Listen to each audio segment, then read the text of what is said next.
All right, today is the 26th of August 2026. Today, 15 years since I injured my lumbar spine at work. So I just wanted to run through 15 lessons I've learned over the past 15 years. This is a non-exhaustive list. There are so many to add, but I just thought I'd throw in here some of these lessons I've learned on my journey.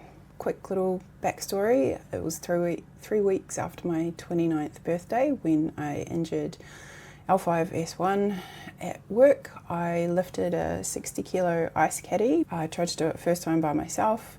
Second time I was twisting and lifting at the same time, and yeah, felt quite a twinge. It wasn't like a giant electric pain. It was a twinge that then just gradually got worse and worse. I kept working for like the next half an hour to an hour, I think. And then it still took me 7 days to go see a doctor. I was just like, it's just a trapped nerve, it's fine. I was waddling around and not sleeping for 7 days. So this leads into the first one, and that is take the help. When people offer to do things for you, put that ego aside and actually just take the help. Like, don't get into more pain or cause more pain, because people can do things for you instead of you going into more pain.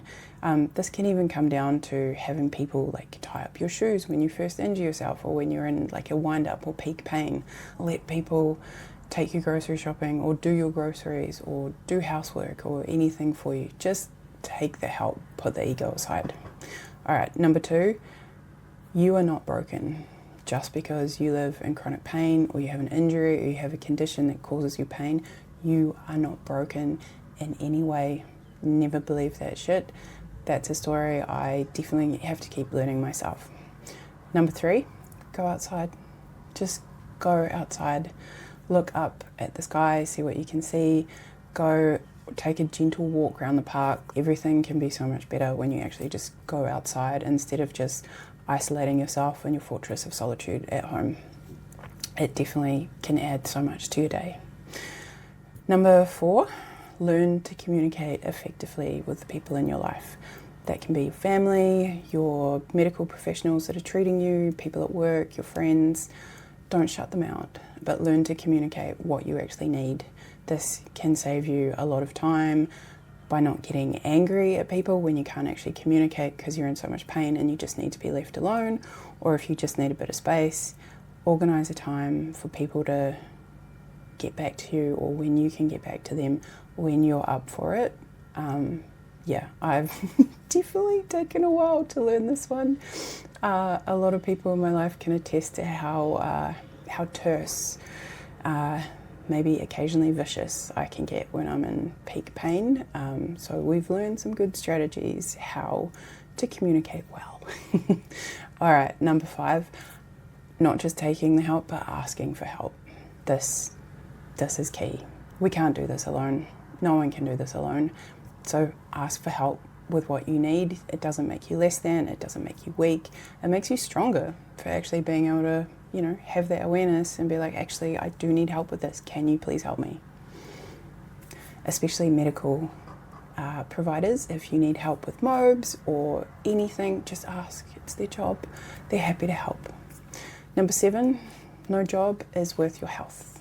Just gonna leave that there. Yes, we all got to pay the bills, but at the end of the day, if you're putting your physical, your mental, emotional health on the line for a job, it is not worth it. It is not worth it.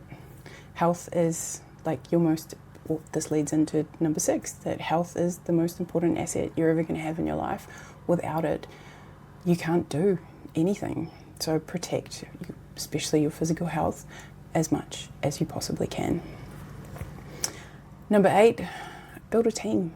Build a team of professionals, anyone that can help you on your journey, whether that's like a personal trainer, a physiotherapist, a doctor, a pain specialist, a naturopath, alternative therapies, a counsellor, a pain coach, anyone that can actually help you when it comes to a wind up or movement patterns, any of that kind of thing. People are going to come and go from the team, but build that solid base of team to help you on your journey. Number 9, change what's not working. That also comes down to your team. If you're finding you're not communicating well with someone, you're not getting the results, just change it up. That's the key. Like, don't just keep banging your head into a brick wall. Just change it up, get curious, have a play. Number 10, do the work. What got you into this pain is not going to get you out of it. I'm sorry to say, but that comes to doing like your home exercise program from your physio or your doctor. Do your mobs. You have absolutely nothing to lose and everything to gain by just doing your mobs and doing the work. Go for those walks, do some mobility, do some stretching, get that core strength, all these things. They're just going to help you. Number 11, gratitude. This is a key one. Instead of feeling a victim of everything that's happened to you and your pain, if you can have gratitude for the fact that you're still alive, you still have air in your lungs, you still have a house to live in, you still have employment, or if you still have money coming in, there can be so many conflicting things going on in there. But for me personally, I have gratitude every day that I can walk. I had 8 months before I had spinal surgery where I had a gangster limp, I had a 30% gait, I was afraid of crossing the road. I couldn't move properly. So every day I have gratitude for the ability to walk. And I can say the greatest moment of my life was after surgery, when they wheeled me back into the ward and I was like, I want to walk, I want to get up. They're like, you cannot walk for at least 6 hours after spinal surgery. I was like, no, I'm not taking that. I'm getting up. They gave me a walking frame. I said no to that.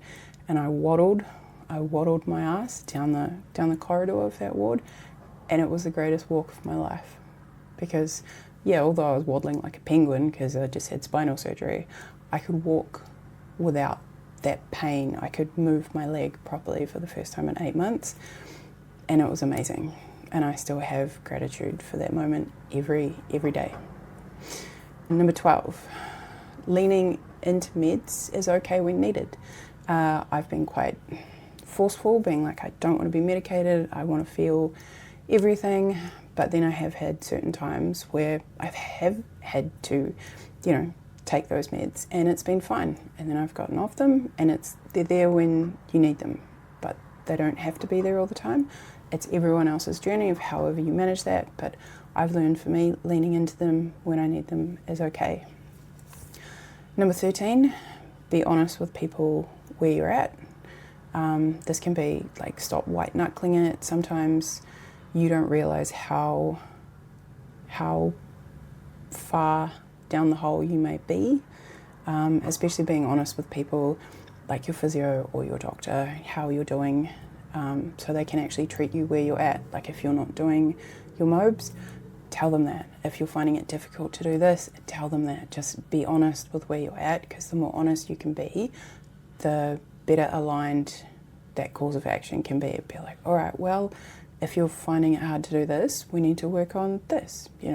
Everyone is wanting to help you in your journey. Number 14, community. It's amazing to have, and it's also key. You got to let people in. Fortress of Solitude is fun for a while, but we are social creatures. So yeah, just finding a community, whether that is other people in chronic pain or friends, family, medical professionals, whoever, you need a community to get through this. And number 15, most of all, be kind to yourself. Yep, this one is still really hard. Self-compassion.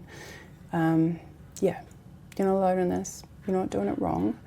No one asks to be in pain every day. This is just the reality for some of us. So be kind and gentle to yourself. You are doing amazing. So there you go. There's my non-exhaustive 15 lessons from 15 years in chronic pain. I hope that helped you. I'd love to know any of your lessons. Put them in the comments down below. Thank you for being here, and I'll see you in the next one.